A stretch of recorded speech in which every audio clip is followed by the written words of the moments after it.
সাবেক প্রধানমন্ত্রী শেখ হাসিনাকে দেশে ফেরত পাঠানোর বিষয়ে অন্তর্বর্তীকালীন সরকারের সঙ্গে কাজ করছে ভারত।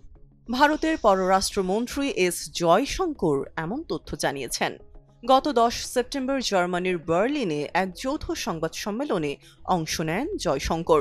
তখন শেখ হাসিনার প্রত্যর্পণের বিষয়ে প্রশ্ন করা হলে ভারতের পররাষ্ট্রমন্ত্রী বলেন, কূটনৈতিক চ্যানেলের মাধ্যমেই এই কাজ করা হবে। ভারতীয় সংবাদ মাধ্যম ANI এক প্রতিবেদনে এসব তথ্য জানিয়েছেন। একমাত্র ওয়ালটন এসি দিচ্ছে 1 বছরের রিপ্লেসমেন্ট গ্যারান্টি। জার্মান পররাষ্ট্রমন্ত্রী আনালেনা বেয়ারবকের সঙ্গে জয়শঙ্করের বৈঠকের পর যৌথ সংবাদ সম্মেলনটি অনুষ্ঠিত হয়। সংবাদ সম্মেলনে এক সাংবাদিক উল্লেখ করেন, বাংলাদেশের অন্তর্বর্তীকালীন সরকার বলছে তারা সাবেক প্রধানমন্ত্রী শেখ হাসিনার প্রত্যর্পণ চাইবে। ওই সাংবাদিক তখন জয়শঙ্করের কাছে প্রশ্ন করেন, ভারত কি এমন অনুরোধ বিবেচনা করবে?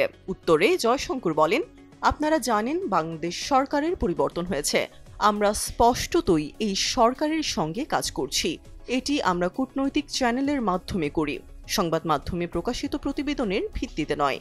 এর আগে বাংলাদেশের অন্তর্বর্তীকালীন সরকারের প্রধান ড মোহাম্মদ ইউনূস ভারতীয় বার্তা সংস্থা PTI-কে দেওয়া সাক্ষাৎকারে বলেছিলেন, ভারতে কেউই শেখ হাসিনার অবস্থানে স্বাচ্ছন্দ্য বোধ করছে না। আমরা তাকে ফেরত চাই।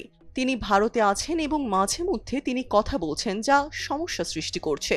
তিনি চুপ থাকলে মানুষ এটাকে ভুলে যেত, কিন্তু ভারতে বসে তিনি কথা বলছেন, নির্দেশ দিচ্ছেন, যা কেউ পছন্দ করছে না। গণবিক্ষোভের কারণে গত 5 আগস্ট পদত্যাগ করে দেশ ছেড়েছেন প্রধানমন্ত্রী শেখ হাসিনা। সেদিন সকালে ছোট বোন শেখ রেহানাকে নিয়ে হেলিকপ্টারের প্রথমে ত্রিপুরার আগরতলা বিমানবন্দর ও পরে বিশেষ বিমানে দিল্লি চলে যান শেখ হাসিনা। শোনা যাচ্ছে 1 মাস ধরে শেখ হাসিনাকে রাজনৈতিক আশ্রয় দেওয়ার ব্যাপারে কোনো দেশ থেকে ইতিবাচক প্রতিক্রিয়া মেলেনি। শেষমেশ ভারতেই আপাতত থেকে যাওয়ার সিদ্ধান্ত নিয়েছেন বাংলাদেশের সবচেয়ে দীর্ঘ সময়ের প্রধানমন্ত্রী। যদিও শেখ হাসিনার ছেলে জয় জানিয়েছেন, কোনো দেশেই আশ্রয় চাননি তার মা। এর মধ্যেই ভারতের পররাষ্ট্রমন্ত্রী এস জয়শঙ্কর জানিয়ে দিলেন, শেখ হাসিনাকে দেশে ফেরত পাঠানোর বিষয়ে অন্তর্বর্তীকালীন সরকারের সঙ্গে কাজ করছে ভারত।